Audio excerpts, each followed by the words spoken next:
तो हम लोग 10वीं विज्ञान में हैं। अध्याय 4 है कार्बन और उसके यौगिक।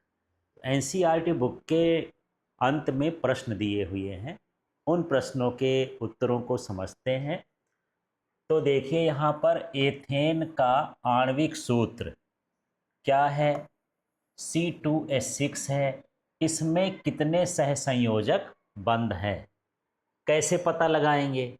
अभी तो यहाँ उत्तर दिया है 7 सहसंयोजक आबंध, पर कोई दूसरा आ जाएगा तो कैसे पता लगाएंगे? तो एक काम कर सकते हैं, ये 2 कार्बन इस तरह से बना दो और इसके बाद इसके चारों तरफ से क्या बना दो? हाइड्रोजन। इसमें भी कितने हाइड्रोजन हो जाएंगे? 3। तब ना H कितने हो गए? अब 6।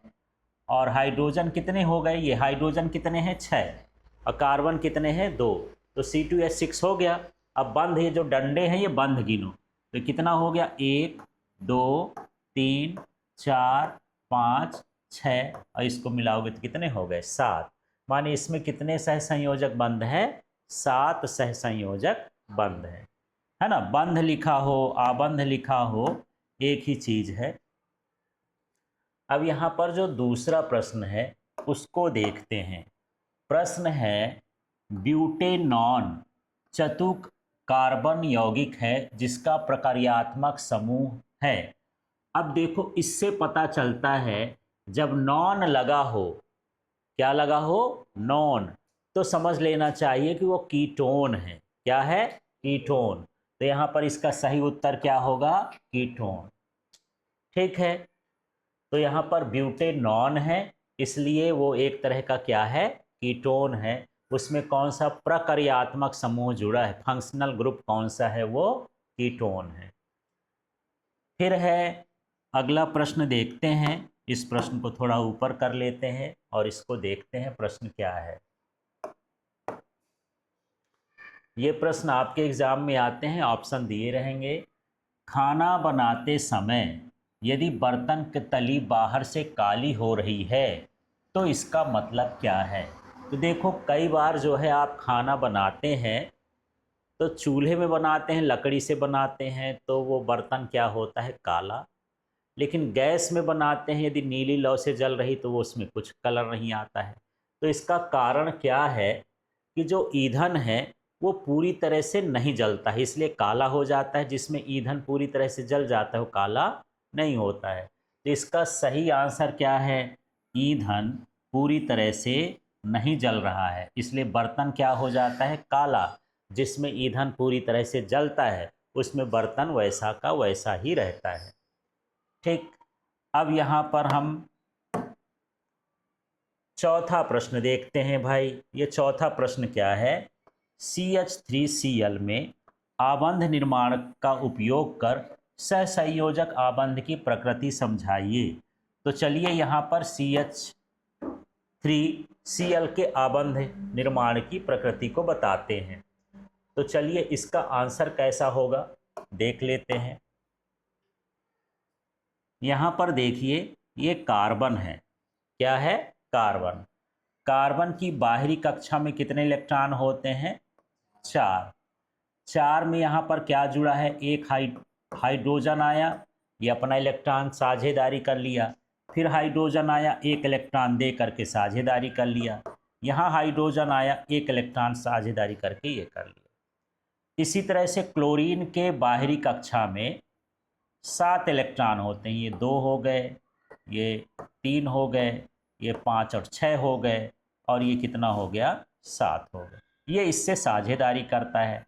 इस तरह से एक ये साझेदारी से बंध बना, एक ये साझेदारी से बंध बना, एक ये साझेदारी से बंध बना, ये एक साझेदारी से बंध बना। आप इसको इस तरह से लिख सकते हैं कि यहाँ पर ये Cl हो गया, है ना, इस बंध से दर्शा देंगे। ये क्या हो गया? H। यहाँ भी क्या हो गया? H। और यहाँ भी क्या हो गया? H। इस तरह से ये बिंदु संरचना है और ये बंध संरचना है। आप इन दोनों को बना देंगे। ठीक है, तो उत्तर क्या है? सहसंयोजक आबंध की प्रकृति कैसी होती है? एकल। मतलब सभी के बीच एक सहसंयोजक बंध बनते हैं, इसलिए एकल बंध वाला ये यौगिक कहलाता है। ठीक है। अब चलिए यहाँ पर हम पांचवा प्रश्न देख लेते हैं। पांचवा प्रश्न क्या कहता है इसको समझते हैं। सबसे पहले देखिए, इलेक्ट्रॉन बिंदु संरचना बनाइए। किसके लिए बनाना है? एथेनॉइक अम्ल के लिए। तो सबसे पहले जानो एथेनॉइक अम्ल का सूत्र क्या होता है। ये CH3 होता है और क्या होता है? COOH। ये एथेनॉइक अम्ल हो गया। अब इसकी बिंदु संरचना है तो बड़ी इजी बिंदु संरचना है, इसको आप बना सकते हो। यहाँ पर ये क्या है? कार्बन है और यहाँ पर कार्बन के पास कितने इलेक्ट्रॉन होते हैं? कितने होते हैं? 4। अब इसमें एक हाइड्रोजन यहाँ जुड़ा, एक हाइड्रोजन यहाँ जुड़ा, एक हाइड्रोजन यहाँ जुड़ा। इस तरह से ये बंध बन गया। अब इसके बाद दूसरा कार्बन है, इस कार्बन के पास भी कितने बंध होते हैं? कितने बंध होते हैं? कितने इलेक्ट्रॉन होते हैं? 4। ठीक है, लेकिन इसमें कैसा हो जाएगा थोड़ा सा समझना। ये 4 हो गए ना, इसके में 4 बना दिया।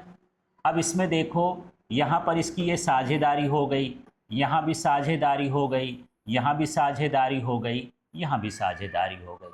जो ये 2 बंध हैं इनके साथ ऑक्सीजन आ जाता है। ऑक्सीजन में 6 इलेक्ट्रॉन होते हैं। कितने होते हैं? 6। तो 2 और 2 4 और ये 6। अब यहाँ भी इनकी क्या हो जाती है? साझेदारी। अब यहाँ पर ये हाइड्रोजन का ये बचा ना, इसका कार्बन का एक इलेक्ट्रॉन बचा, लेकिन ऑक्सीजन में कितने इलेक्ट्रॉन होते हैं? 6। तो ये 2 तो अपने फिक्स होते हैं। एक इलेक्ट्रॉन ये इसके तरफ आ गया, एक इलेक्ट्रॉन यहाँ से जाके किसके पास जाता है? हाइड्रोजन के पास। इस तरह से ये संरचना बन गई। ठीक है, अब यदि आप इसको अलग से लिखोगे तो देखो, बंध बना देते हैं। C हो गया, यहाँ H हो गया, यहाँ H हो गया, यहाँ H हो गया, 3 H हो गए। फिर ये C आपस में जुड़ा है। फिर यहाँ देखो C के साथ क्या जुड़ा है? O हो गया। फिर ये क्या हो गया? H। और यहाँ डबल बॉन्ड में क्या हो गया? O। ये 2 जोड़ा बन रहा ना, इस तरह से बन रहा है। ठीक है, तो बिंदु संरचना आपको अच्छे से समझना है, अपने हिसाब से आपको इसको बना लेना है। अब जैसे H2S की बिंदु संरचना है तो इसको देखते हैं कि H2S की बिंदु संरचना कैसी होती है। तो सल्फर की बाहरी कक्षा में 6 इलेक्ट्रॉन होते हैं। कितने इलेक्ट्रॉन होते हैं? 6। अब इसका देख लेते हैं। यहाँ पर ही हमारे पास सल्फर है। क्या है? सल्फर। ये 2 इलेक्ट्रॉन इधर हो गए, 2 इलेक्ट्रॉन इधर हो गए, एक इलेक्ट्रॉन इधर हो गया, एक इलेक्ट्रॉन इधर हो गया। कुल कितने हुए? 6। अब 6 को 8 करना है। कितना करना है? 8। तो यहाँ पर एक हाइड्रोजन आता है, एक इलेक्ट्रॉन देता है। ये क्रॉस माने हाइड्रोजन के इलेक्ट्रॉन, और इसके साथ साझेदारी करता है। फिर दूसरा हाइड्रोजन आता है, ये क्रॉस इसका अपना इलेक्ट्रॉन देता है, इसके साथ भी क्या कर देता है? साझेदारी। ये इसकी संरचना बन गई। ठीक है, अब यदि इसको बंध के रूप में लिखोगे तो क्या हो जाएगा? H, ये हो गया S, और क्या हो गया? H। इसी को H2S कह देते हैं। ठीक है, अब यहाँ पर किसकी संरचना है? प्रोपेनॉन की इलेक्ट्रॉन बिंदु संरचना है। तो प्रोपेनॉन में 3 कार्बन होते हैं, तो इसको अब हम कैसे बनाएंगे देख लेते हैं। ये हो गया CH3, फिर क्या हो गया? CO, फिर क्या हो गया? CH3। ठीक है, ये क्या कहलाता है? प्रोपेनॉन। अब इसकी बिंदु संरचना बनाना है। ये मेरे पास एक कार्बन है, कार्बन की बाहरी कक्षा में 4 इलेक्ट्रॉन। ये कार्बन के 4 इलेक्ट्रॉन बना दिए। हाइड्रोजन कितने हैं यहाँ? 3। एक हाइड्रोजन इसके साथ साझा करता है इलेक्ट्रॉन दे करके, इसके साथ भी एक इलेक्ट्रॉन मिल जाता है, इसके साथ भी। तो 3 बंध तो ये बन गए हाइड्रोजन के साथ। अब एक ये खाली है, ये किसके साथ जाता है? कार्बन के साथ। ये कार्बन है, इसके भी कितने हो जाएंगे? 4। तो ये 1 बनाया, 2 बनाया, 3 बनाया, और यहाँ पर 2 बना देता हूँ। ये कितने हो गए? 4। पर इसके साथ ये साझा कर लेता है। ठीक है, अब ये जो डबल वाला है तो ऑक्सीजन के साथ साझा करेगा। यहाँ ऑक्सीजन आया ना, ऑक्सीजन में 6 होते हैं इस तरह से, तो ये वाले साझे हो गए। अब क्या बचा है? CH3। ये बचा ना CH3, तो यहाँ से आप कर सकते हो कि यहाँ पर एक कार्बन और जोड़ दो। ठीक है, एक ये कितने हो गए, 2, ये 3 और ये एक्स्ट्रा बन गया ना, एक क्या बन गया है, एक्स्ट्रा, 4 कार्बन हो गए हैं ना, 2, एक 3 और एक 4। तो यहाँ पर चाहे ऊपर चाहे नीचे एक कार्बन क्या करोगे, और जोड़ दोगे। इस कार्बन के भी कितने होंगे, कितने होंगे, 4। तो एक ये बन गया, इसके साथ क्या लिख दो, H, ये भी हो गया। इसके साथ भी क्या लिखोगे, H, ये भी हो गया। इसके साथ भी क्या लिख दो, H, ये भी हो गया। कहीं भी ऊपर नीचे दाएं बाएं कहीं भी लिख सकते हो। इस तरह से ये इसकी क्या हो जाएगी, बिंदु संरचना हो जाएगी। ठीक है, तो इसको अपने हिसाब से आप लोग इसको बना सकते हो। तो ये चीज़ तो क्लियर हो गई होगी कि बिंदु संरचना 1-2 बार बनाना होगा, और यदि दिक्कत हो तो आप मैसेज कर देना, तो हम दोबारा बता देंगे। अब फ्लोरीन की बिंदु संरचना बनाना है। किसकी बनाना है, फ्लोरीन की। तो चलो बिंदु संरचना कैसे बनाएंगे। सबसे पहले ये पता होना चाहिए कि फ्लोरीन के बाहरी कक्षा में कितने इलेक्ट्रॉन होते हैं।